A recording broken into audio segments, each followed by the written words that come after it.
Hi കുഞ്ഞുങ്ങളെ, ഞാൻ നിങ്ങളുടെ വീണ കൃഷ്ണനാണ്. ഇന്ന് നമ്മൾ പഠിക്കുന്നത് 6ാം ക്ലാസ്സിലെ സോഷ്യൽ സയൻസിൻ്റെ 4ാമത്തെ ചാപ്റ്റർ കുഞ്ഞുങ്ങളെ. ഗ്ലോബിൽ നിന്നും ഭൂപടത്തിലേക്ക്, from the globe to the map. കേട്ടോ, ഇതിൻ്റെ ഒരു പാർട്ട് നമ്മൾ ഇട്ടതാണ്. അത് കയറി കണ്ട് വൃത്തിയായിട്ട് എഴുതിയെടുക്കണേ. ഇനി അഥവാ അത് കിട്ടിയില്ല എന്നുണ്ടെങ്കിലും നമ്മുടെ ഈ ലിങ്കിനകത്തിൽ നമ്മുടെ 4ാമത്തെ ചാപ്റ്ററിൻ്റെ മൊത്തം ക്വസ്റ്റ്യൻ ആൻസർ ഒരുവിധം ഉള്ളതൊക്കെ കേട്ടോ. ഈ മൊത്തം എന്ന് വെച്ചാൽ വാരി വലിച്ച് എനിക്ക് തരണമെന്നുണ്ട് കേട്ടോ. പക്ഷേ എനിക്കറിയാം കുഞ്ഞുങ്ങളെ, 6ാം ക്ലാസ്സിൽ പഠിക്കുന്ന ഒരു കുട്ടി എത്രത്തോളം പഠിക്കും. നല്ലപോലെ പഠിക്കുന്ന കുട്ടികളുണ്ട് കേട്ടോ എന്ന് വിചാരിച്ച് അവർ പഠിച്ചോട്ടെ. എല്ലാതുള്ളതിനെയൊക്കെ സത്യം പറഞ്ഞാൽ അമ്മമാർ ചവിട്ടിയെടുത്ത് കൊണ്ടുവന്ന് വെച്ചിരുത്തി പഠിപ്പിക്കുമായിരിക്കും അല്ലേ? സത്യമല്ലേ കുഞ്ഞുങ്ങളെ? എനിക്കറിയാം. കാരണം എന്താ, സ്കൂളിൽ പോയിട്ട് വന്നു കഴിഞ്ഞാൽ വല്ലതൊക്കെ കഴിച്ച് ടി വിയുടെ മുന്നിലുമൊക്കെ ഇരുന്ന് അമ്മയുടെ ഫോണും ഒക്കെ എടുത്ത് കറങ്ങി അടിച്ചൊക്കെ അല്ലേ സത്യത്തിൽ നടക്കുന്നത്, അല്ലയോ? ഇപ്പം നിങ്ങൾ ചിരിക്കുമായിരിക്കും ഇത് കേൾക്കുമ്പോൾ, അല്ലേ? ഇല്ലയോ? കാരണം ഓട്ടോമാറ്റിക്കലി 6 മണിയൊക്കെ കഴിയുമ്പോഴത്തേക്ക് ടി വി വീട്ടിൽ ഓണാവും അല്ലേ? എല്ലാ വീടുകളിലും 6 മണി സന്ധ്യ സമയത്ത് ടി വി ഓണാവും. സീരിയലുകളോ എന്തെങ്കിലുമൊക്കെ ഉണ്ടെങ്കിൽ അതിൻ്റെ പുറകെ വീട്ടിൽ അമ്മൂമ്മയോ അപ്പൂപ്പനോ വല്ലതും ഉണ്ടെങ്കിൽ പിന്നെ പറയുകയും വേണ്ട, അവരൊക്കെ സീരിയലിൻ്റെ ആൾക്കാരായിരിക്കും അല്ലേ? പിന്നെ ഇവരുടെ മുന്നിൽ വെച്ച് അമ്മയ്ക്ക് അടിക്കാൻ വയ്യാത്തത് കൊണ്ട് ഈ അമ്മ തൂക്കിയെടുത്ത് ഒന്നുകിൽ ബെഡ്റൂമിലോ അല്ലെങ്കിൽ ഈ അമ്മൂമ്മയോ അപ്പൂപ്പനോ ഇല്ലാത്ത ഏതെങ്കിലും ഒരു മുറിയിലോ കൊണ്ടിട്ടായിരിക്കും ചവിട്ടി പിടിച്ച് നിങ്ങളെ നോക്കുന്നത്. ഒരു 100-ൽ 40% ഈ പറഞ്ഞ രീതി തന്നെ ആയിരിക്കും. ആണെങ്കിൽ നിങ്ങൾ കമൻറ്റ് പറയണേ കേട്ടോ. ഞാൻ പറഞ്ഞത് സത്യമാണോ അല്ലയോ അത് നിങ്ങളൊന്ന് കമൻറ്റ് പറയണേ കുഞ്ഞുങ്ങളെ.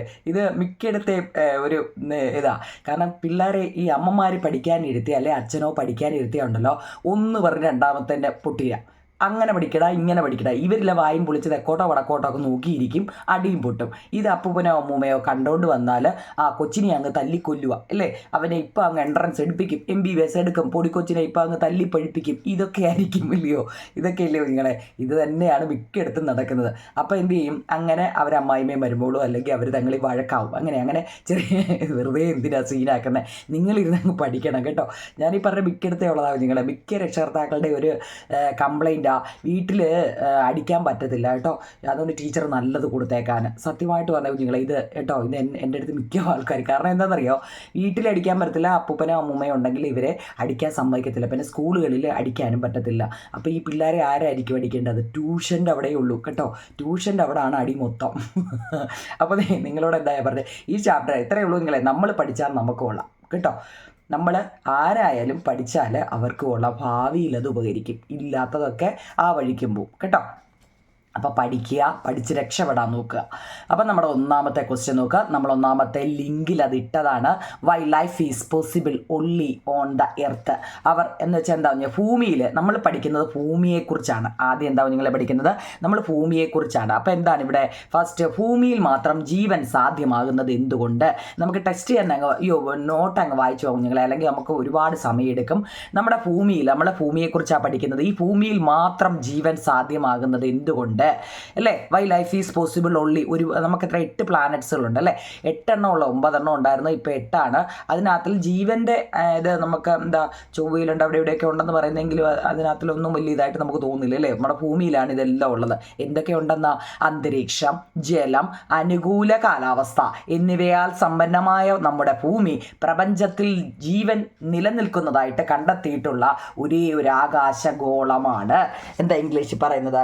അവർ എർത്ത് വിച്ച് ഈസ് റിച്ച് അല്ലേ with atmosphere, water and favourable climate is the only celestial body in the universe which is found to sustain life. വായിക്കാൻ പറ്റുന്നുണ്ടല്ലോ നിങ്ങൾ അല്ലേ? ഞാൻ ഓരോ വാക്കുകളും എടുത്തെടുത്താണ് പറയുന്നത്, വായിക്കാൻ പറ്റണം. അവർ earth which is rich with atmosphere, water and favourable climate is the only celestial body in the universe which is found to sustain life.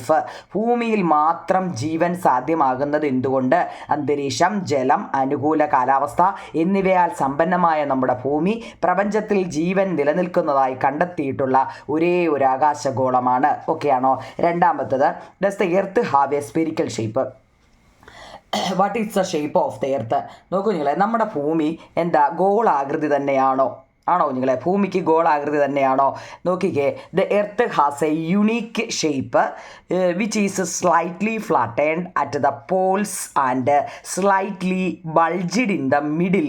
These shape on the earth is known as geoid കേട്ടോ. എന്താണെന്നറിയോ?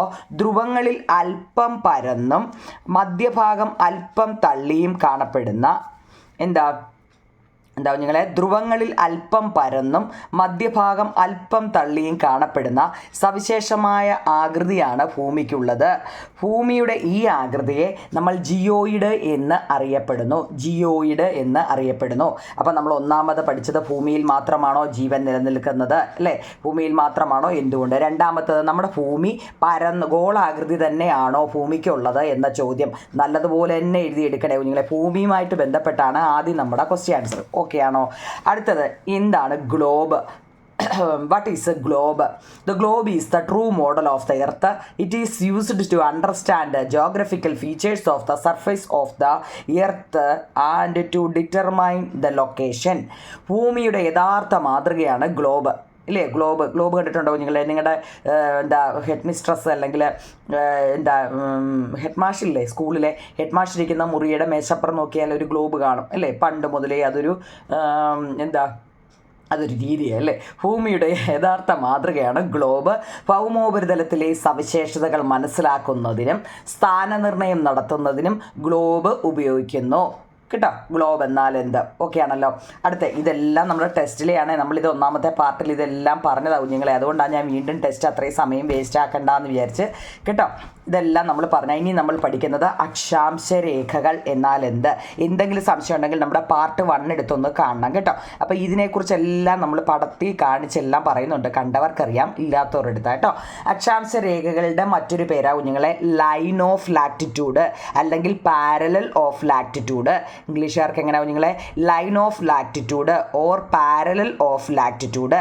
Lines of latitude are imaginary line that connect the point in the same angular distance on both sides of the equator with the reference to the earth center.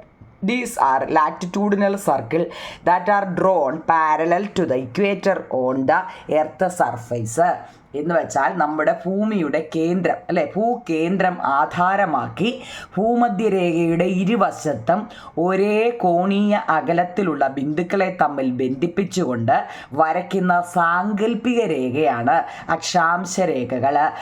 ഭൗമോപരിതലത്തിൽ ഭൂമധ്യരേഖയ്ക്ക് സമാന്തരമായി വരയ്ക്കുന്ന അക്ഷാംശ വൃത്തങ്ങളാണ് ഇവ. വല്ലോ മനസ്സിലായോ? നമ്മുടെ ഭൂമിയുടെ കുഞ്ഞുങ്ങളെ, ഇത് നമ്മുടെ ഭൂമിയുടെ അല്ലെ ഗ്ലോബ്, ഭൂമിയുടെ ഒരു മാതൃകയാണ് ഈ ഗ്ലോബ് എന്ന് പറയുന്നത്. കണ്ടോ, ഇതിൻ്റെ ഈ സർക്കിൾ തന്നെ ഇങ്ങനെ ഇങ്ങോട്ട് വരയ്ക്കുന്ന കുഞ്ഞുങ്ങളെ എന്താ?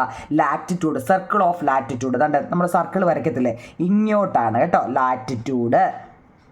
ഈ ലാറ്റിറ്റ്യൂഡിൻ്റെ നടുക്കൂടെ പോകുന്ന ഈ വലിയ സർക്കിളിൻ്റെ പേരാണ് ഭൂമധ്യരേഖ അല്ലെങ്കിൽ ഇക്വേറ്റർ. ഇതൊക്കെ നമ്മൾ ഒന്നാമത്തെ പാർട്ടി പറഞ്ഞതാ, കേട്ടവർക്ക് ഒരു അരോചകമായിരിക്കും, അല്ലേ? ഇനി ഇതിൻ്റെ ഏറ്റവും ടോപ്പിൽ നോർത്തും ഏറ്റവും താഴെ സൗത്തും, അതായത് വടക്കും തെക്കുമാണ് കേട്ടോ. വടക്ക് ഇവിടെ തലയുടെ മണ്ടേ വടക്ക്, താഴെ സൗത്താണ്. നല്ലതുപോലെ അറിയണേ.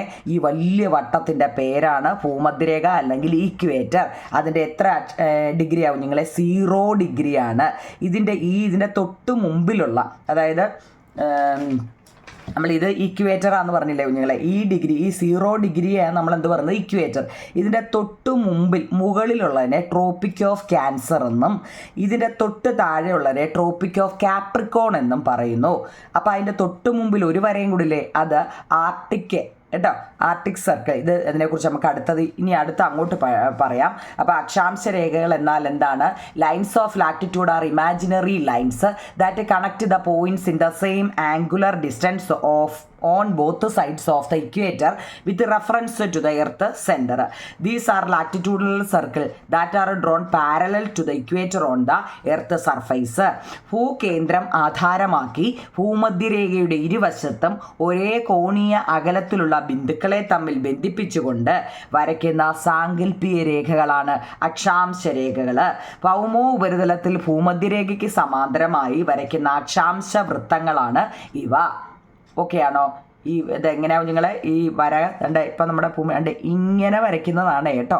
എപ്പോഴും ഓർത്തോണേ, നമ്മുടെ ഭൂമി ഇത് ഭൂമിയാണെങ്കിൽ അതിൻ്റെ ഇങ്ങനെ വരയ്ക്കുന്ന വരകളെ എന്ത് പറയുന്നത്? ലാറ്റിറ്റ്യൂഡ് കേട്ടോ, ലാറ്റിറ്റ്യൂഡ്. ഇതിൻ്റെ അതായത് നമ്മളിപ്പം ഇതോടൊന്ന് വരച്ച് കാണിക്കാം. ഇത് നമ്മുടെ ഭൂമിയാവും നിങ്ങൾ കേട്ടോ. ഈ ഭൂമിയുടെ ഈ ടോപ്പിൽ നോർത്താണ്, ഇതിൻ്റെ താഴെ സൗത്താണ്. ഇതിൻ്റെ നടുക്കൂടെ പോകുന്ന വരയെ നമ്മൾ ഇക്വേറ്റർ ഓർത്തോണേ കുഞ്ഞുങ്ങളെ, ഇക്വേറ്റർ അല്ലെങ്കിൽ ഭൂമധ്യരേഖ. ഇതിൻ്റെ തൊട്ട് മുകളിലും ഒരു വരയുണ്ട്, ഇതിൻ്റെ തൊട്ട് താഴെ ഒരു വരയുണ്ട്. നമ്മുടെ ഇക്വേറ്ററിൻ്റെ തൊട്ട് മുകളിലും തൊട്ട് താഴെ ഇത് ട്രോപ്പിക് ഓഫ് ക്യാൻസറും ഇത് ട്രോപ്പിക് ഓഫ് കാപ്രിക്കോണുമാണ്. ഇതിൻ്റെ നടുക്കൂടെ ഇങ്ങനെ ഒരു വരയുണ്ട് കേട്ടോ, ഇങ്ങനെ നടുക്കൂടെ ഒരു വരയുണ്ട്. ഇതിനെ ആക്സിസ് എന്നാണ് പറയുന്നത്. ഇത് ഓർത്ത് വെച്ചോണേ കേട്ടോ, ആക്സിസ്. ഇതെന്താണ്? ഇക്വേറ്റർ കേട്ടോ, ആക്സിസ്. ഇങ്ങനെ വരയ്ക്കുന്നതിനെ എന്താ പറയുന്നത്? ഇങ്ങനെയുള്ള വരയെ നമ്മളിപ്പോൾ പറഞ്ഞ അക്ഷാംശ രേഖകൾ അല്ലെങ്കിൽ ലാറ്റിറ്റ്യൂഡ് എന്ന് വെച്ച് കഴിഞ്ഞാൽ ഇങ്ങനെയുള്ള വരയാണ്. ഓക്കെ ആണല്ലോ? ഓക്കെ, അപ്പോൾ ഇക്വേറ്റർ എന്നാൽ എന്താണ്? നമ്മളിപ്പോൾ പറഞ്ഞു 0 degree circle of latitude is the large one. This is called equator. 0 degree circle of latitude is the largest one. This is called equator. ഏറ്റവും വലിപ്പമുള്ള 0 ഡിഗ്രിയുടെ അക്ഷാംശ വൃത്തമാകും കുഞ്ഞുങ്ങളെ ഭൂമധ്യരേഖ എന്ന് പറയുന്നത്. 5 എണ്ണം ഓക്കെ ആണല്ലോ. ഇനി എന്താണ് ഹെമിസ്ഫിയർ? ഹെമിസ്ഫിയർ എന്നാണ്ട് ഒരു ബോൾ വരച്ചിട്ട് അതിൻ്റെ അകത്തിൽ ഒരു ബോൾ എടുത്തിട്ട് അതിനകത്ത് ഇങ്ങനെ നമ്മുടെ പൊട്രാക്ടർ വെച്ചിട്ടൊക്കെ കൊടുത്തിട്ടുണ്ട്. ഇതൊക്കെ നമ്മൾ ഫസ്റ്റ് ലിങ്കിൽ പറഞ്ഞതാണ്, ഒന്ന് കയറി കാണണ്ടേ കുഞ്ഞുങ്ങളെ, നമ്മുടെ അത്രയും സമയം പോകും. ഇനി നമ്മൾ പഠിക്കുന്നത് ഹെമിസ്ഫിയർ ആണ്, അതായത് അർദ്ധഗോളം. നമ്മുടെ ഈ ഭൂമിയെ രണ്ടായിട്ട് അങ്ങ് മുറിച്ച് വെച്ചേക്കുന്നുണ്ടോ? രണ്ടായിട്ട് അങ്ങ് മുറിച്ചു. Based on the equator the earth can B imagined as two hemisphere. The hemisphere that lies to the north of the equator is called the northern hemisphere, and the hemisphere that lies to the south of the equator is called southern hemisphere എന്ന് പറയല്ലേ കേട്ടോ, southern hemisphere എന്ന് പറയണം കേട്ടോ. സൗത്തും നോർത്തും ആണ്. അപ്പോൾ നമ്മൾ southern hemisphere ആയിരിക്കും. നമ്മൾ കുഞ്ഞുങ്ങളല്ല, 6ാം ക്ലാസ്സിൽ പഠിക്കുന്ന കുഞ്ഞുങ്ങൾക്ക് സൗത്തേൺ ഹെമിസ്ഫിയർ എന്നായിരിക്കും നമ്മൾ പറയുന്നത് അല്ലേ. കാരണം നമ്മൾ വലുതായിട്ട് ഇതൊന്നും നമ്മളിപ്പോൾ ആദ്യമായിട്ടല്ലേ സത്യത്തിൽ കേൾക്കുന്നത്, ഇല്ലയോ? കഴിഞ്ഞ വർഷമൊക്കെ കേട്ടായിരുന്നു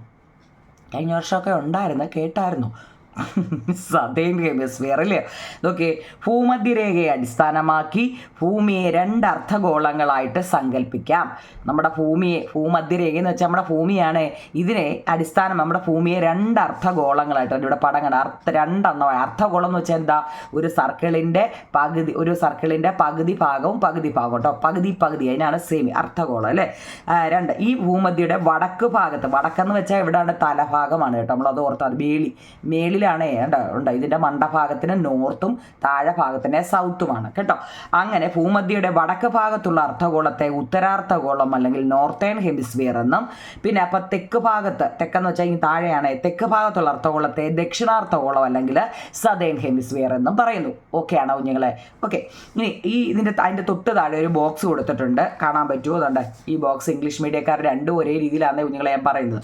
അപ്പം നോക്കിയേ, ഉത്തരാർദ്ധഗോളത്തിൽ ഉൾപ്പെട്ട ഭൂഖണ്ഡങ്ങൾ continent in the northern hemisphere ഏതൊക്കെയാ? ഏഷ്യ. കോണ്ടിനെന്റ് എത്ര ഉണ്ട്? മൊത്തം 7 എണ്ണം ഉണ്ട് കേട്ടോ. അതൊക്കെ ഞാൻ ഫസ്റ്റ് ലിങ്കിലെല്ലാം പറഞ്ഞതാ.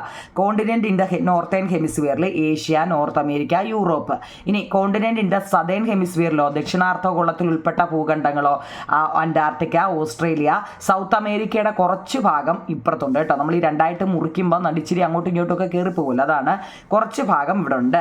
പിന്നെ 2 അർദ്ധഗോളങ്ങളുമായിട്ട് വ്യാപിച്ചു കിടക്കുന്ന ഭൂഖണ്ഡങ്ങൾ continent spread across both the hemisphere ഏതൊക്കെയാണ് നിങ്ങളെ? ആഫ്രിക്ക, ഏഷ്യയുടെയും കുറച്ച് ഭാഗം മുറിച്ച് കിട്ടിയിട്ടുണ്ട്, സദേൺ അമേരിക്കയുടെയും കുറച്ച് ഭാഗം കിട്ടിയിട്ടുണ്ട് കേട്ടോ. ചിരിയൊക്കെ, കാരണം നമ്മൾ തുല്യ സൂക്ഷ്മമുണ്ട് കണ്ടോ, മുറിഞ്ഞ് അപ്പുറം ഇപ്പുറമൊക്കെ വന്നേക്കുന്നുണ്ടോ, അങ്ങനെ ഉണ്ടത് കേട്ടോ. അപ്പോൾ അതേപോലെ എഴുതിയെടുക്കണേ. അടുത്ത 90 ഡിഗ്രി വടക്കുള്ള അക്ഷാംശത്തെ ഉത്തര ധ്രുവം, അതായത് നോർത്ത് പോൾ എന്നും 90 ഡിഗ്രി തെക്കുള്ള അക്ഷാംശത്തെ ദക്ഷിണ ധ്രുവം എന്നും പറയുന്നു. അപ്പോൾ അതൊക്കെ 1 മാർക്കിൻ്റെ വളരെ ഇമ്പോർട്ടൻ്റ് ആണ്. The latitude in the north is called north പോളും the latitude in the south is called south പോളും കേട്ടോ. നോർത്ത് പോൾ എന്ന് വെച്ചാൽ നടിമണ്ട ഭാഗം, നോർത്ത് പോളും സൗത്ത് പോളും കേട്ടോ. ഭൂമധ്യരേഖയ്ക്ക് വടക്കുള്ള അക്ഷാംശങ്ങളെ ഉത്തര അക്ഷാംശങ്ങളെന്നും ഭൂമധ്യരേഖയ്ക്ക് തെക്കുള്ള അക്ഷാംശങ്ങളെ ദക്ഷിണ അക്ഷാംശങ്ങളെന്നും പറയുന്നു. Latitude in the north of the equator is called northern latitude എന്നും those in the south is called southern latitude എന്നും. നോർത്ത് എപ്പോഴും മുകൾ ഭാഗം എപ്പോഴും എന്താ കുഞ്ഞുങ്ങളെ? ഇത് നോർത്ത് പോളാണ്. അപ്പോൾ എന്ത് വരും? നോർത്തേൺ ലാറ്റിറ്റ്യൂഡ് കേട്ടോ. നോർത്ത് പോള്, നോർത്തേൺ ലാറ്റിറ്റ്യൂഡും ഒക്കെ ഇവിടെ വരുന്നത്. ഇതോ സൗത്ത് പോളും സദേൺ ലാറ്റിറ്റ്യൂഡും ഒക്കെ ഇവിടെയാണ് വരുന്നത് കേട്ടോ. ഓരോന്നും ആ പടം കാണുമ്പോൾ തന്നെ പടം ഉൾപ്പെടെ വെച്ചങ്ങ് പഠിച്ചോണം കേട്ടോ. ഓക്കെ ആണല്ലോ. അടുത്തത് 10ാമത്തെ ചോദ്യം. Explain the axis of the earth. ഭൂമിയുടെ അച്ചുതണ്ടിനെ കുറിച്ചാണ് ഇനി നമ്മൾ പറയുന്നത്. ഭൂമിയുടെ അച്ചുതണ്ട് നമ്മളിപ്പോൾ പറഞ്ഞായിരുന്നല്ലോ. അതാണ്ട് ഈ പടം കാണുമ്പോൾ പറയുന്നുണ്ട് ഇതിൻ്റെ കണ്ടോ ആക്സിസ്, ഇതിൻ്റെ ഈ മൂലഭാഗമുണ്ട്, ഈ അടിഭാഗം ഉണ്ടല്ലോ കുഞ്ഞുങ്ങളെ. എന്ന് വെച്ച് കഴിഞ്ഞാൽ ഇതിനകത്തൂടെ ഒരു വലിയ വര പോകുന്നുണ്ട് കേട്ടോ. അതാണ്ട് ഈ വര എന്ന് വെച്ചാൽ അതാണ്ട് ഇങ്ങനെ വലിയൊരു വര. ഇത് നിൽക്കുന്നതാണ്ട്, ഇതിന് നിൽക്കാനൊരു സ്ഥലം വേണ്ടേ അല്ലേ? ഇതിനെ നമ്മൾ ആക്സിസ് അല്ലെങ്കിൽ അച്ചുതണ്ട് എന്ന് പറയുന്നത്. നോക്കാം. ഇത് straight line is imagined through the centre of the earth connecting to the poles that is the earth axis. The earth rotate on these imaginary axis. The axis is inclined at an angle of 23 അല്ല 23.5 അല്ലേ 23 1/2 degree from the perpendicular to the orbital plane. എന്ന് വെച്ചാൽ എന്താവും ഞങ്ങളെ മലയാളംകാരും Malayalam English ഇത് ഒത്തിരിയായിട്ട് തോന്നുന്നത് അവനവൻ്റെ എഴുതി എടുത്താൽ മതി കേട്ടോ. മലയാളം ഇംഗ്ലീഷും ഉള്ളത് കൊണ്ടാണ്. ധ്രുവങ്ങളെ യോജിപ്പിച്ചിട്ട്, ധ്രുവം എന്ന് വെച്ചാൽ എന്താ നോർത്ത് പോളിനെയും സൗത്ത് പോളിനെയും യോജിപ്പിച്ചുകൊണ്ട് ഉള്ളിലൂടെ ഒരു നേർരേഖ ഇതൊക്കെ ഒരു സങ്കല്പം മാത്രമാണ് കുഞ്ഞുങ്ങളെ കേട്ടോ. അതാണ്ട് ഒരു നേർരേഖ നടുക്കൂടെ ഒരു വര പോയേക്കുന്നുണ്ടോ. അതാണ്ട് ഇവിടെ നടുക്കൂടെ എല്ലാത്തിൻ്റെ നടുക്കൂടെ നേരെ ലൈൻ പോയിട്ടുണ്ട് അല്ലേ. ഇതാ ഉദ്ദേശിക്കുന്നത്. ഇതൊരു സാങ്കല്പിക. നമ്മൾ ആരെങ്കിലും ഭൂമിയുടെ ഉള്ളിൽ കൂടെ അപ്പുറത്തൂടെ ഒക്കെ ലൈൻ ഇട്ടു. ഇതൊക്കെ ഒരു സാങ്കല്പിക മാത്രം അല്ലേ. ഇതിൻ്റെ അച്ചുതണ്ടിനെ ആധാരമാക്കിയാണ് ഭൂമി ഭ്രമണം. ഈ സങ്കല്പിച്ചാൽ ഇതിൽ ഭൂമിയുടെ അച്ചുതണ്ടാണ് ആക്സിസ് കേട്ടോ. ഈ സാങ്കല്പിക അച്ചുതണ്ടിനെ ആധാരമാക്കിയാണ് നമ്മുടെ ഭൂമി ഭ്രമണം ചെയ്യുന്നത്. അച്ചുതണ്ടിന് ഭൂമിയുടെ പരിക്രമണ തലത്തിൻ്റെ ലംബത്തിൽ നിന്ന് 23.5 ഡിഗ്രി ചരിവുണ്ട്. നിങ്ങളുടെ ഇംഗ്ലീഷ് എഴുതുക കേട്ടോ. അതിൻ്റെ മലയാളം ഉള്ളതുകൊണ്ട് നിങ്ങൾക്ക് വായിച്ചത് മനസ്സിലാക്കാൻ എളുപ്പമാണ്. ഞാൻ ഈ പറയുന്നത് സൗണ്ട് കേൾക്കുമ്പോൾ നിങ്ങൾക്ക് അരോചകമായിട്ട് പറവറൂന്ന് ഇങ്ങനെ പറയുമ്പോൾ ഒരു അരോചകം തോന്നുന്നെങ്കിലും പോസ് ചെയ്തിട്ട് എഴുതിയെടുത്തിട്ട് പഠിച്ചോണം കേട്ടോ. പറഞ്ഞു തരണ്ടേ. കാരണം എന്താണെന്നറിയോ, ഞാൻ ആദ്യം വിചാരിച്ച് ഇങ്ങനെ കാണിച്ചാൽ മതി എന്നല്ലേ. പക്ഷേ എൻ്റെ സൗണ്ട് കേൾക്കാൻ ഇഷ്ടമുള്ളവരുണ്ട്. ഞാൻ എൻ്റെ സൗണ്ട് ഒന്ന് മാറി ഞാൻ 1-2 ഇത് പോയപ്പോഴേ അപ്പം കമൻറ്റ് ഒരുപാട് വരുന്നുണ്ടായിരുന്നു എൻ്റെ സൗണ്ട് തന്നെ കേട്ടാൽ മതി കേട്ടോ. അതൊക്കെ ഞാൻ വാച്ച് ചെയ്യുന്നുണ്ടായിരുന്നു. അപ്പം എന്താ ഇമ്പോർട്ടൻസ് ലൈൻ ഓഫ് ലാറ്റിറ്റ്യൂഡ് നമ്മുടെ ടെസ്റ്റിനകത്തിൽ അതിനെക്കുറിച്ചും പറയുന്നുണ്ട്. നോക്കൂ നിങ്ങൾ. ഏതാണ്ട് ഇവിടെ ടെസ്റ്റിനകത്തിലെ കണ്ടോ, ഏതാണ്ട് ഇവിടെ എല്ലാം വിശദമായിട്ട് ഈ പടത്തിൽ കൊടുത്തിട്ടുണ്ട്. നമ്മൾ മുമ്പ് പറഞ്ഞു ഏറ്റവും നടുക്കൂടെ സെൻറ്ററിൽ കൂടെ പോകുന്നത് ഭൂമധ്യരേഖ ഇക്വേറ്ററാണ്. അത് 0 ഡിഗ്രിയാണ്. അതിൻ്റെ തൊട്ട് മുമ്പിലുള്ളത് ട്രോപ്പിക് ഓഫ് ക്യാൻസർ ഉത്തരായന രേഖയാണ്. അതിൻ്റെ തൊട്ട് താഴെയായിട്ട് വരുന്ന ദക്ഷിണായന രേഖ ട്രോപ്പിക് ഓഫ് കാപ്രിക്കോൺ ആണ്. പിന്നെ ഏറ്റവും മുകളിലും അതുപോലെ കണ്ടോ ഒരു ലൈനുണ്ട്. അതിനെ ആർട്ടിക് വൃത്തം അല്ലെ ആർട്ടിക് സർക്കിൾ എന്ന് പറയുന്നു. അതുപോലെ തന്നെ ഇവിടെയുണ്ട് താഴെ പറഞ്ഞു അത് അന്റാർട്ടിക് സർക്കിൾ കേട്ടോ. അന്റാർട്ടിക് വൃത്തം. നമ്മൾ പിന്നെ പറഞ്ഞു ഭൂമിക്ക് ഒരു ചെറിയ ചരിവുണ്ട് കേട്ടോ. എത്ര ഡിഗ്രിയാണ്? 23.5 ഡിഗ്രി ഒന്ന് ചരിഞ്ഞാണ് നമ്മൾ പുള്ളിക്കാരൻ നിൽക്കുന്നത് കേട്ടോ. ഒരു ചരിവുണ്ട്. പരിക്രമണം നടക്കുന്നതിൻ്റെ ഒക്കെ പടം ഉൾപ്പെടെ കൊടുത്തിട്ടുണ്ട് കേട്ടോ. ഇതൊക്കെ നിങ്ങൾ നോക്കാമെങ്കിലാണ്. ഇംഗ്ലീഷും മലയാളവും അല്ലേ കുഞ്ഞുങ്ങളെ കൊടുത്തിരിക്കുക. നിങ്ങൾക്ക് മലയാളം ഉണ്ട്. ഇംഗ്ലീഷിൻ്റെ ടെസ്റ്റിൽ മലയാളം ഉണ്ടാവും കുഞ്ഞുങ്ങളെ. ഇത് കാണുമ്പോൾ തന്നെ മനസ്സിലാവുമല്ലോ. ഒന്ന് സൂം ചെയ്തെടുത്തൊന്ന് മനസ്സിലാക്കണേ. അടുത്തതാണ്ട് ഈ ബോക്സ് നോക്കാം. നമുക്ക് ബോക്സ് നോക്കിയേ. പ്രധാനപ്പെട്ട അക്ഷാംശ രേഖകൾ. നമ്മൾ ഈ പഠിച്ച ആ ഭൂമിയുടെ പടം നോക്കുമ്പോൾ അതിനകത്തിലെ പ്രധാനപ്പെട്ട അക്ഷാംശ രേഖകൾ ഒന്ന് ഇക്വേറ്റർ നമ്മൾ പറഞ്ഞു എത്ര 0 ഡിഗ്രിയാണ്. ട്രോപ്പിക് ഓഫ് ക്യാൻസർ ഈ ഭൂമധ്യരേഖയുടെ തൊട്ട് മുകളിൽ കിടക്കുന്നത് 23.5 ഡിഗ്രി. ഏതാ മേപ്പോട്ട് പോകുന്നത് നോർത്താണ്. അപ്പം ട്രോപ്പിക് ഓഫ് ക്യാൻസർ ഇക്വേറ്ററിൻ്റെ താപ്പോട്ട് പോവുകയാണെങ്കിൽ അത് സൗത്ത് ആണ്. ആർട്ടിക് സർക്കിൾ ഏതാ ആർട്ടിക് മുകളിലാണ്. ഏതാ ഇക്വേറ്ററിൻ്റെ മുകളിലായതുകൊണ്ട് 66.5 നോർത്താണ്. അന്റാർട്ടിക് സർക്കിളോ ഇക്വേറ്ററിൻ്റെ താഴെയാണ്. അപ്പോൾ എന്താ 66 ഡിഗ്രി സൗത്ത് ആണ്. ഈ സൗത്തും നോർത്തൂടെ തിരിഞ്ഞു പോകല്ലേ. ഇക്വേറ്ററിൻ്റെ മുകളിലോട്ടാണെങ്കിൽ അത് നോർത്താണെന്ന് ഉദ്ദേശിച്ചോണം. ഇക്വേറ്ററിൻ്റെ താപ്പോട്ടാണെങ്കിൽ അത് സൗത്ത്. ആ ക്ലൂ ഒക്കെ ഓർത്ത് വെച്ചാൽ മതി കേട്ടോ. ഓക്കെ ആണോ നിങ്ങളെ? അത് നല്ലപോലെ പഠിക്കണേ. 0 ഡിഗ്രി ഏതാ ഇക്വേറ്റർ അല്ലെങ്കിൽ ഭൂമധ്യരേഖയാണ്. അടുത്ത അപ്പോൾ ലാറ്റിറ്റ്യൂഡിനെ കുറിച്ച് അത്രയേ ഉള്ളൂ കുഞ്ഞുങ്ങളെ. അക്ഷാംശ രേഖകളെ കുറിച്ചാണെങ്കിൽ അത്രയേ ഉള്ളൂ കേട്ടോ. വാരി വലിച്ചൊന്നും ഞാൻ തന്നിട്ടില്ല. എനിക്കറിയാം നിങ്ങൾ ഞാൻ ആദ്യം തന്നെ പറഞ്ഞല്ലോ എത്രത്തോളം പഠിക്കുമെന്ന് കേട്ടോ.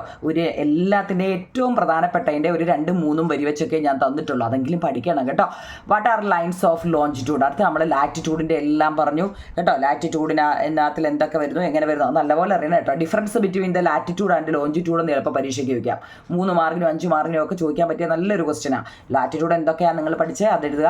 ലോഞ്ചിറ്റ്യൂഡ് എന്താണെന്ന് വെച്ചാൽ അതെഴുതുക. അക്ഷാംശ രേഖയും രേഖാംശ രേഖയും തമ്മിലുള്ള വ്യത്യാസം എന്താണ് കേട്ടോ.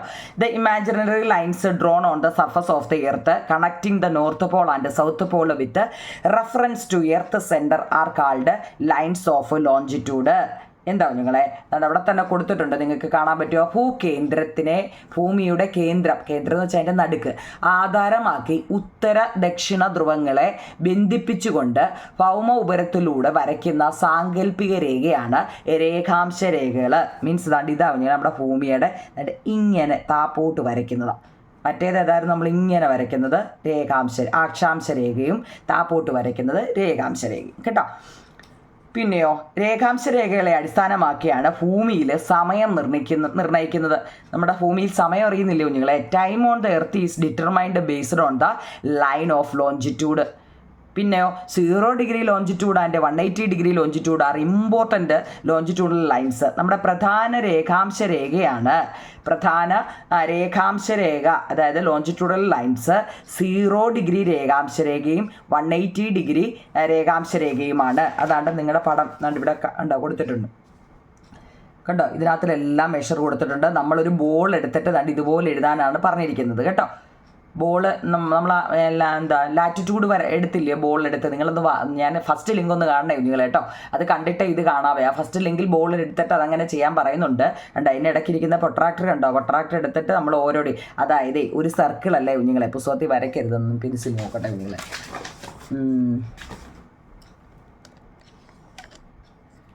ആണ്ടേ ഒരു സർക്കിൾ എന്ന് വെച്ചാൽ എത്ര കുഞ്ഞുങ്ങളെ? 360 ഡിഗ്രി നമ്മൾ കണക്കിനകത്ത് പഠിച്ചിട്ടില്ലേ? അപ്പോൾ അതിനകത്തിൽ ഓരോ ഇത് വെച്ചാൽ കേട്ടോ, ഓരോ ഇത് വെച്ച് 1 2 3 ഇങ്ങനെ നമ്മൾ എടുക്കത്തില്ലേ? അങ്ങനെ 360 കേട്ടോ. അങ്ങനെ എത്ര വെട്ടോ? അത് നമ്മുടെ ചോദ്യത്തിലുണ്ട്. 0 ഡിഗ്രി രേഖാംശം 0 ഇവിടെ 0 ആണല്ലോ നമ്മുടെ ഇത് അല്ലേ? 0 ഏതാ ഇക്വേറ്റർ. അവിടെ നിന്ന് ഇങ്ങനെ 1 2 3 4 5 6 7 8 ഇങ്ങനെ വന്നിട്ട് ഇവിടെ വരെ വരുമ്പോൾ എത്ര? 180 ആവും അല്ലേ? ഇവിടുന്ന് ഇല്ലേ പൊട്രാക്ടറിൽ അളന്ന് ഇങ്ങനെ വരുമ്പോൾ ഇവിടെ 180.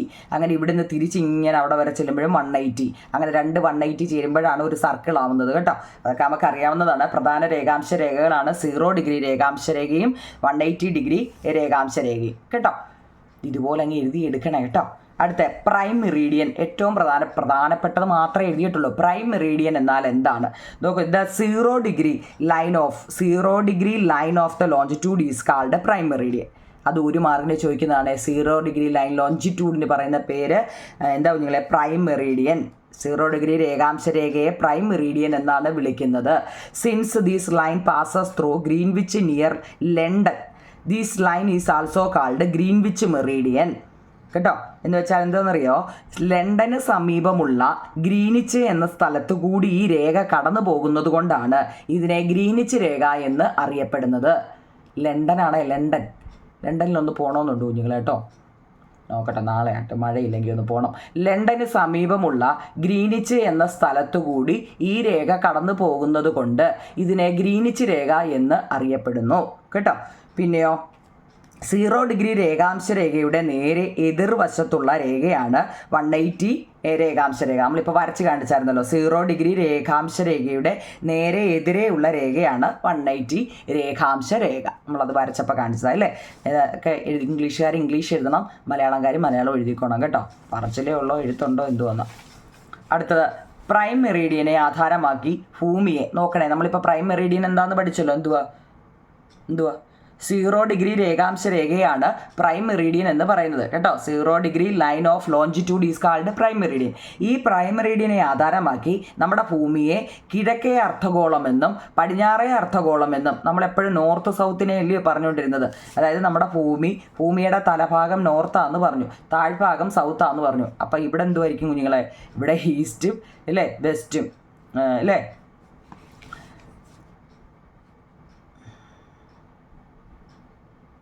ഓക്കെ, കിഴക്കേ അർദ്ധഗോളമെന്നും പടിഞ്ഞാറേ അർദ്ധഗോളമെന്നും രണ്ടായിട്ട് തിരിക്കാം. ഗ്രീനിച്ച് രേഖയ്ക്ക് കിഴക്കുള്ള രേഖാംശങ്ങളെ കിഴക്കൻ രേഖാംശങ്ങൾ എന്ന് കേട്ടോ. അത് നല്ലപോലെ പഠിക്കണേ. ഗ്രീനിച്ച് രേഖയ്ക്ക് പടിഞ്ഞാറുള്ളതിനെ പടിഞ്ഞാറൻ രേഖാംശം. പറയുമ്പോൾ എളുപ്പമാണ്, പക്ഷേ ക്വസ്റ്റ്യൻ കാണുമ്പോഴായി പ്രശ്നം അല്ലേ. ഗ്രീനിച്ച് രേഖയ്ക്ക് പടിഞ്ഞാറുള്ളതിനെ പടിഞ്ഞാറൻ രേഖാംശം, ഗ്രീനിച്ച് രേഖയ്ക്ക് കിഴക്കുള്ളതിനെ കിഴക്ക് രേഖാംശം, ഗ്രീനിച്ച് രേഖയ്ക്ക് വടക്കുള്ളതിനെ വടക്ക് രേഖാംശം. ഇങ്ങനെ അങ്ങ് പറഞ്ഞുകൊണ്ടിരുന്നാൽ മതിയോ? അല്ല, കറക്റ്റായിട്ട് അറിയണം കേട്ടോ. അടുത്ത prime meridian the earth can be divided into 2. Prime മെറീഡിയനിൽ earth can be divide into 2. Eastern hemisphere കിഴക്കൻ രേഖാംശം, വെസ്റ്റേൺ ഹെമിസ്ഫിയർ പടിഞ്ഞാറൻ രേഖാംശം. എന്നിട്ട് ഇതിൻ്റെ ഇംഗ്ലീഷ് ആയിട്ടോ. The longitudinal line to the east of prime meridians are called eastern longitude കേട്ടോ. പിന്നെ west are called western longitude. ഇത് നല്ലപോലെ അറിയണേ കേട്ടോ.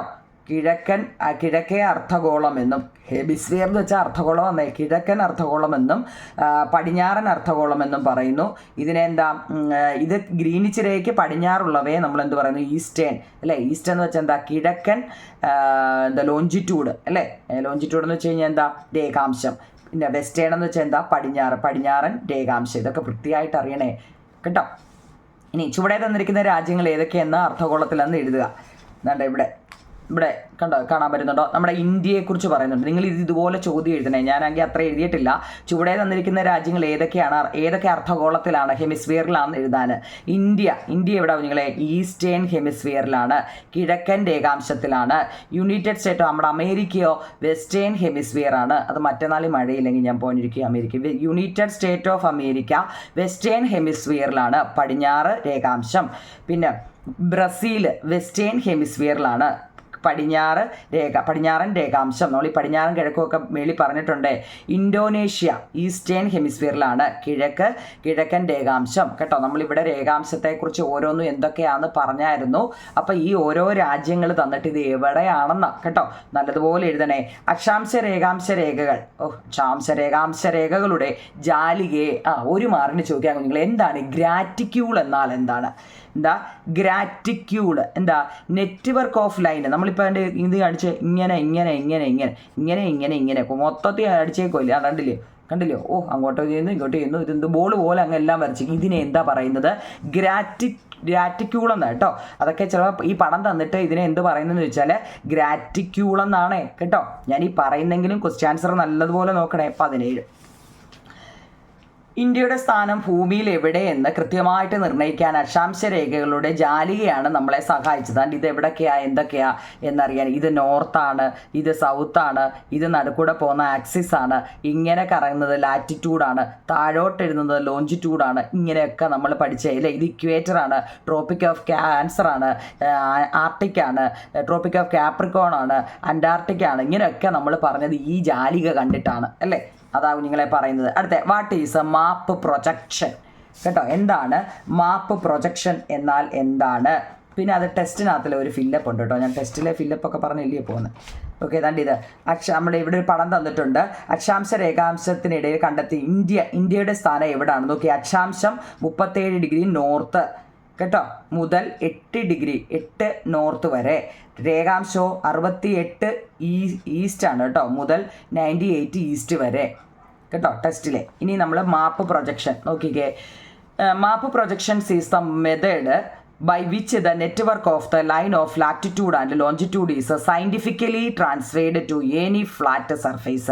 അക്ഷാംശ രേഖകളുടെ ജാലികയെ ഏതെങ്കിലും ഒരു പരന്ന പ്രതലത്തിലേക്ക് നമ്മൾ ശാസ്ത്രീയമായിട്ട് പകർത്തുന്ന രീതിയാണ്. പരന്ന പ്രതലത്തിലോട്ട് നമ്മൾ ശാസ്ത്രീയപരമായിട്ട് പകർത്തുന്ന രീതിയാവും നിങ്ങളെ ഭൂപ്രക്ഷേപങ്ങൾ അല്ലെങ്കിൽ മാപ്പ് പ്രൊജക്ഷൻ എന്ന് പറയുന്നത്. അത് 2 മാർക്കിനൊക്കെ ചോദിക്കാൻ കൊള്ളാവുന്ന നല്ലൊരു ക്വസ്റ്റ്യനാണ് കേട്ടോ. ഇനി ഈ മാപ്പ് പ്രൊജക്ഷനെ ഇത് വായിക്കാനാണെങ്കിൽ ഒത്തിരി ഉണ്ട്. നമുക്ക് സമയം പരിമിതമാണ് എന്ന് വെച്ചാൽ ഇതിനകത്തിലിപ്പം ഞാനൊന്ന് ഓടിച്ചിട്ട് വേണേൽ വായിക്കാം കുഞ്ഞുങ്ങളെ. ഇന്ത്യയുടെ സ്ഥാനം ഭൂമിയിൽ എവിടെയാണെന്ന് കൃത്യമായി നിർണ്ണയിക്കാൻ അക്ഷാംശ രേഖാംശ ജാലികയാണ് നമ്മളെ സഹായിച്ചത്. ഭൂപട നിർമ്മാണത്തിൻ്റെ ചട്ടക്കൂട് ഈ അക്ഷാംശ രേഖകളുടെ ജാലികയാണ്.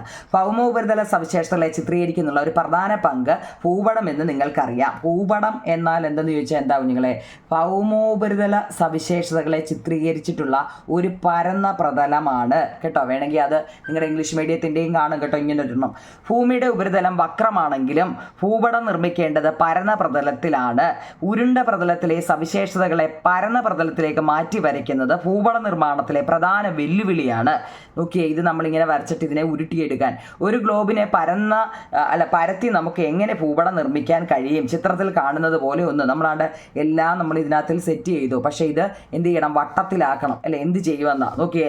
ഗ്ലോബിനെ പരന്ന പ്രതലത്തിലാക്കി മാറ്റിയപ്പോൾ ധ്രുവപ്രദേശങ്ങളിൽ പ്രദേശങ്ങളിലും ചില വൻകരകളും മുറിഞ്ഞു പോയതായിട്ട് കാണുന്നില്ലേ? ഇത്തരത്തിൽ ഗ്ലോബിനെ പരത്തി ഭൂപടം നിർമ്മിച്ചാൽ വികലമായ ഭൂപടമാകും നമുക്ക് കിട്ടുക. ഗ്ലോബിനെ ഒരു ട്രേസിംഗ് പേപ്പർ ഉപയോഗിച്ച് പൊതിഞ്ഞ ശേഷം ഭൂഖണ്ഡങ്ങൾ വരയ്ക്കാൻ ശ്രമിക്കൂ. മടക്കുകളും ചുളിവുകളും കാരണം അപാകതകൾ നിറഞ്ഞ ഭൂപടമല്ലേ നമുക്ക് അന്നേരവും ലഭിക്കുന്നത്. ഗോളാകൃതിയിലുള്ള ഗ്ലോബിന്റെ ഉപരിതല സവിശേഷതകളെ ഇത്തരത്തിലുള്ള അപാകതകൾ ഇല്ലാതെ പരന്ന പ്രതലത്തിലേക്ക് എങ്ങനെ പകർത്തി ഒരു ഭൂപടം നിർമ്മിക്കാമെന്നാണ് ഇനി താഴെ പറയുന്നത്. അക്ഷാംശ അതാ ഇനി അങ്ങോട്ട് പറയുന്നതാണ്. ഈ പറയുന്നതൊക്കെ ഞാൻ ക്വസ്റ്റ്യൻ ആൻസറിലുണ്ട് കുഞ്ഞുങ്ങളെ. നമുക്ക് 3 രീതിയിൽ പറയുന്നുണ്ട്. ഒന്ന് സിലിണ്ടറിക്കൽ പ്രൊജക്ഷൻ. നമ്മൾ മാപ്പ് പ്രൊജക്ഷൻ എന്നാൽ എന്തെന്ന് പഠിച്ചു. അതായത് അക്ഷാംശ രേഖാംശ രേഖകൾ ലാറ്റിറ്റ്യൂഡും ലോഞ്ചിറ്റ്യൂഡും എന്ന് പറയുന്ന ജാലികയെ ഏതെങ്കിലും ഒരു പരന്ന പ്രതലത്തിലോട്ട് ശാസ്ത്രീയമായിട്ട് പകർത്തുന്ന രീതിയാണ് നമ്മൾ എന്ത് പറയുന്നത്, മാപ്പ് പ്രൊജക്ഷൻ എന്ന് പറയുന്നത്. ഇത് 3 രീതിയിൽ നമ്മുടെ ടെസ്റ്റ് പറയുന്നുണ്ട്. സിലിണ്ടറിക്കൽ പ്രൊജക്ഷൻ അതാണ്. അത് കേൾക്കുമ്പോഴേ നോക്കണേ നിങ്ങളെ. ആ പടം നിങ്ങളൊന്ന് നോക്കിയേ. എന്തുവാണെന്നറിയോ? സുതാര്യമായ ഒരു ഗ്ലോബിനെ നമ്മൾ എടുക്കുക. മീൻസ് എന്താ, ഒരു ഗ്ലോബ് എന്ന് വെച്ചാൽ ഇതിനകത്തിരിക്കുന്ന സാധനം അല്ലേ. ഗ്ലോബിൽ ഒരു പ്രകാശ സ്രോതസ് സജ്ജീകരിച്ചിരിക്കും. ഇതിനകത്തൊരു ബൾബ് കത്തിച്ച് വെക്കോ, അല്ലെങ്കിൽ ഇപ്പോഴത്തെ ഈ ഇലക്ട്രിക് ബൾബ് ഉണ്ടല്ലോ, കറണ്ട് പോകുമ്പോൾ കത്തിയൊക്കെ ഏതെങ്കിലുമായിട്ട് ഒരു ലൈറ്റ് അതിനകത്തിൽ കൊടുക്കുക കേട്ടല്ലോ. അതിനെ ആവരണം ചെയ്ത് സിലിണ്ടർ ആകൃതിയിൽ ഇതുപോലെ ഗ്ലാസ് ഉണ്ടല്ലോ നിങ്ങൾ, ഗ്ലാസിൻ്റെ പോലെ വട്ടത്തിലുള്ള ഒരു ആകൃതിയിലുള്ള ഒരു പ്രതലം വെച്ചിരിക്കുന്നു. അതിന് വട്ടമാണ് വട്ടത്തിലെ സിലിണ്ടർ ആകൃതിയിൽ ഒരെണ്ണം വെക്കുന്നത്. ഗ്ലോബിനെ വലയം ചെയ്തിട്ടുള്ള സിലിണ്ടർ ആകൃതിയിലുള്ള പ്രതലത്തിലേക്ക് അക്ഷാംശ രേഖകളുടെ ഒരു ജാലിക പകർത്തുന്നതായിട്ട് നമുക്ക് കാണാം അല്ലേ. ഇതിനകത്തിൽ നമുക്ക് എന്തോ കാണാം, ഇതുപോലെ ഒരു ജാലിക കാണാവുന്നത് കേട്ടോ. സിലിണ്ടറിൽ ആകൃതിയിലുള്ള പ്രതലത്തിൽ ഭൂതല സവിശേഷതകൾ പകർത്തി നിർമ്മിച്ചാൽ ലഭിക്കുന്ന ഭൂപടം അപ്പം നമുക്ക് ഇങ്ങനെയായിരിക്കുന്നുണ്ട്. ഈ ഗ്രില്ല് ഇതൊക്കെ ഉണ്ടോ ഇവിടെ കൊടുത്തേക്കുന്നത്, ഇതിനകത്തുള്ളത് കണ്ട് ഇവിടെ വന്നേക്കുന്നുണ്ടോ. ഇതിനെയാണ് നമ്മൾ എന്ത് പറയുന്നത്, സിലിണ്ടറിക്കൽ പ്രൊജക്ഷൻ എന്ന് പറയുന്നത് കേട്ടോ. ഇംഗ്ലീഷുകാരും അതങ്ങനെ തന്നെ എഴുതി പഠിക്കണം. നിങ്ങളുടെ ടെസ്റ്റിൽ ഓൾറെഡി തന്നിട്ടുണ്ട്. അതുപോലെ തന്നെ അതിൻ്റെ സെൻറ്റിനൽ പ്രൊജക്ഷൻ എന്ന് പറഞ്ഞാൽ ശീർഷതല പ്രക്ഷേപം. ശീർഷം എന്ന് വെച്ചാൽ മുകൾ ഭാഗം വെച്ചാണ്ട് നമ്മുടെ ഒരു ഗ്ലോബ് എടുക്കുക, അതിൻ്റെ മണ്ടയ്ക്ക് ഈ വെച്ചിരിക്കുന്ന ആ സാധനത്തിനെ നൂത്ത് ഇവിടെ വെക്കണം. മനസ്സിലായോ? അതായത് സുതാര്യമായ ഒരു ഗ്ലോബിൻ്റെ മധ്യഭാഗത്ത് നമ്മൾ എന്ത് ചെയ്യുക, ഇതിനകത്ത് പ്രകാശം വെക്കുക. ഇതിനകത്താണ് ഗ്ലോബിനകത്ത് പ്രകാശം വെക്കുക. സ്രോതസ് മുകൾ ഭാഗത്ത് പരന്ന പ്രതലം, മുകൾ ഭാഗത്ത് വേണം എന്ത് ചെയ്യാൻ, നമ്മൾ ഇവിടെ സിലിണ്ടർ രൂപത്തിലാണ് വെച്ച് അതെടുത്ത് ഇവിടെ പരന്ന രൂപത്തിൽ വെക്കുക. പ്രകാശ സ്രോതസ് തെളിയുമ്പോൾ മുകളിൽ വെച്ചിട്ടുള്ള പ്രതലത്തിൽ ആ പ്രദേശത്തെ അക്ഷാംശ രേഖകളുടെ ജാലിക തെളിയും. നോക്കിയേ, ഇവിടെ ലൈറ്റ് കത്തിക്കുമ്പോൾ നമ്മുടെ ഇതിനകത്തിൽ ഗ്രില്ല് ഉണ്ടോ, ഇങ്ങനെ ഇതെല്ലാം ആ മുകൾ അതിൽ വന്ന് പതിയെ വന്ന് അത്രയേ ഉള്ളൂ നിങ്ങളെ. ആ വന്ന ജാലിക അല്ലേ ഇതിനകത്തിൽ വന്ന് ആ ഗ്രില്ലല്ല എന്തുവാ ആ ജാലിക അവിടെ തെളിയുന്നു എന്നുള്ളതാണ് കേട്ടോ. അങ്ങനെയാണെങ്കിൽ ഒരെണ്ണോടുണ്ട് കോണിക്കലാണെങ്കിലോ കോൺ രൂപത്തിലാണെങ്കിൽ എങ്ങനെയാണെന്ന്, കോണാകൃതിയുള്ള പ്രതലത്തിലെ അക്ഷാംശ രേഖകളുടെ ജാലിക പകർത്തി തയ്യാറാക്കുന്ന പ്രക്ഷേപ രീതിയാണ് കോണിക്കൽ പ്രക്ഷേപം. കോൺ രൂപത്തിലുള്ളതിനെ പറഞ്ഞാൽ ഇങ്ങനെ ആയിരിക്കും അതിൻ്റെ കിട്ടുന്നത് കേട്ടോ. കോണാകൃതിയിലുള്ള പ്രതലത്തിൽ അക്ഷാംശ രേഖകളുടെ ജാലിക പകർത്തിയാൽ ഇങ്ങനെ ഇരിക്കും. കാരണം ഈ അടിഭാഗം ഇങ്ങനെയല്ലേ ഇല്ലയോ, അതിൻ്റെ അകം ഇങ്ങനെ കേട്ടോ. അതുകൊണ്ട് ഇങ്ങനെ എങ്ങനെ അത് പഠിക്കണേ. അടുത്ത ഇവിടെ ഒരു ഇത് തന്നിട്ടുണ്ട്. ഭൂപ്രക്ഷേപങ്ങൾ നമ്മൾ 3 പഠിച്ചു. ഏതൊക്കെയാണ്? ശീർഷതല പ്രക്ഷേപമെന്നും കോണിക്കൽ പ്രക്ഷേപമെന്നും സിലിണ്ടറിക്കൽ പ്രക്ഷേപമെന്നും 3 തിരിച്ചിട്ടുണ്ട്. ആ 3 സവിശേഷതകൾ ചോദിക്കും. ഉറപ്പായിട്ടും അതിൻ്റെ ക്യാരക്ടറിസ്റ്റിക്സ് ചോദിക്കും. അത് നിങ്ങൾ വൃത്തിയായിട്ട് പഠിക്കണം. ക്യാരക്ടറിസ്റ്റിക്സ് എന്ന് വെച്ച് കഴിഞ്ഞാൽ നമ്മളിപ്പോൾ പഠിച്ച കാര്യം അങ്ങ് എഴുതി വെച്ചാൽ മതി. ഡെവലപ്പബിൾ സർഫേസ് ഈസ് സിലിണ്ടറിക്കൽ ഷേപ്പാണ്. ഇവിടെ ഡെവലപ്പബിൾ സർഫേസ് ഈസ് കോണിക്കൽ ഷേപ്പാണ്. ഇവിടെ used for exact mapping equatorial region ആണ് സിലിണ്ടറിക്കൽ പറയുന്നത്. എന്നാൽ ഇവിടെ used for make mid latitude region ആണ്. ഇവിടെ നമുക്ക് ഓൾറെഡി തന്നിട്ടുണ്ട്. ശീർഷതലത്തിൻ്റെ മുകളിൽ തന്നിട്ടുണ്ട്. ഇത് പ്രക്ഷേപ തലം പരന്നതാണ്. പൊതുവേ ധ്രുവപ്രദേശങ്ങളുടെ എന്ന് വെച്ചാൽ പോളാർ റീജിയണിൽ യൂസ്ഡ് കേട്ടോ. അപ്പോൾ അത് വൃത്തിയായിട്ട് നമ്മുടെ ടെസ്റ്റ് ഓൾറെഡി കൊടുത്തിട്ടുണ്ട്. അതിൻ്റെ ക്യാരക്ടറിസ്റ്റിക്സ് ഒന്ന് പഠിക്കണം കേട്ടോ. ഇനി അടുത്ത ഒരെണ്ണം കൂടെ ഉണ്ടോ നിങ്ങളെ, GIS ഗ്രാഫിക്കൽ ഇൻഫർമേഷൻ സിസ്റ്റം. ഭൂവിവരണ വ്യവസ്ഥ എന്നാൽ എന്താണ്? ഭൂമിശാസ്ത്ര വിവരങ്ങൾ ശേഖരിക്കുകയും വിശകലനം ചെയ്യുകയും സൂക്ഷിച്ചു വയ്ക്കുകയും ആവശ്യ സന്ദർഭങ്ങളിൽ ഭൂപടങ്ങൾ, ഗ്രാഫുകൾ, പട്ടികകൾ മുതലായ രൂപങ്ങളായി ദൃശ്യവൽക്കരിച്ച് പ്രയോജനപ്പെടുത്തുന്ന സംവിധാനമാണ് ഭൂവിവര വ്യവസ്ഥ.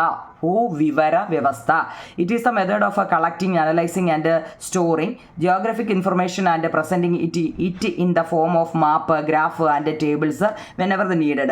Map are also used as one of the primary sources of information in these GIS. കേട്ടോ, അതിൻ്റെ തൊട്ട് താഴെ ഈ ഗതാഗത വാർത്താവിനിമയ മാർഗ്ഗങ്ങൾ മുതലായവ ചിത്രീകരിച്ച് വ്യത്യസ്ത ഭൂപടങ്ങൾ ആധുനിക കാലത്ത് ധാരാളമായിട്ട് ഉപയോഗിക്കുന്നുണ്ടെന്നൊക്കെ കുറേ കൊടുത്തിട്ടുണ്ട്. അതിനകത്തൊന്നും ക്വസ്റ്റ്യൻ ആൻസർ ആയിട്ടൊന്നും വലുതായിട്ടില്ല കുഞ്ഞുങ്ങളെ.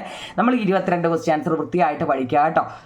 അതുപോലെ തന്നെ അതെ, ഇത് തുടർ പ്രവർത്തനങ്ങളാണ്, കാണാൻ പറ്റുന്നുണ്ടല്ലോ. ഇത് നിങ്ങൾ അവനവൻ്റെ ബുക്കിൽ എഴുതുക. അപ്പോൾ നമ്മൾ ഈ ചാപ്റ്ററിൻ്റെ മൊത്തം എഴുതിയിട്ടുണ്ട് കേട്ടോ. ഇത് അവനവൻ്റെ എടുത്ത് എഴുതുക.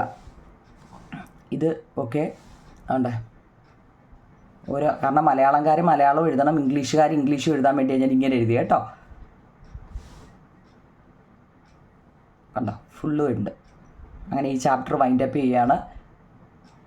നിങ്ങൾക്ക് എന്ത് സംശയം ഉണ്ടെങ്കിലും നമ്മുടെ കമൻറ്റ് ബോക്സിൽ ഇടാം. അതിനാണ് കമൻറ്റ് ബോക്സ് ഓണാക്കി ഇട്ടിരിക്കുന്നത്. നമുക്ക് എന്ത് വേണമെങ്കിലും അങ്ങോട്ടും ഇങ്ങോട്ടും പറയാൻ വേണ്ടിയാണ് കേട്ടോ. അപ്പോൾ നമ്മളെല്ലാം ഒരുവിധം ഞാൻ വാരി വലിച്ചൊന്നും തന്നിട്ടില്ല കുഞ്ഞുങ്ങളെ. കാരണം നിങ്ങൾ 6ാം ക്ലാസ്സിൽ പഠിക്കുന്ന പിള്ളേർ 11 ഇല്ലേ, ഞാൻ പറഞ്ഞില്ലേ, ആദ്യം തന്നെ പറഞ്ഞില്ലേ, അമ്മമാരൊക്കെ എടുത്തിട്ട് നൂത്തൊക്കെ ആയിരിക്കും എങ്ങനെയെങ്കിലുമൊക്കെ പഠിപ്പിക്കുന്നത്. അപ്പം കുറച്ച് ചവിട്ട് കിട്ടിയാൽ മതി. ഞാൻ എല്ലാത്തിനും 3 വരി വീതേ തന്നിട്ടുള്ളൂ.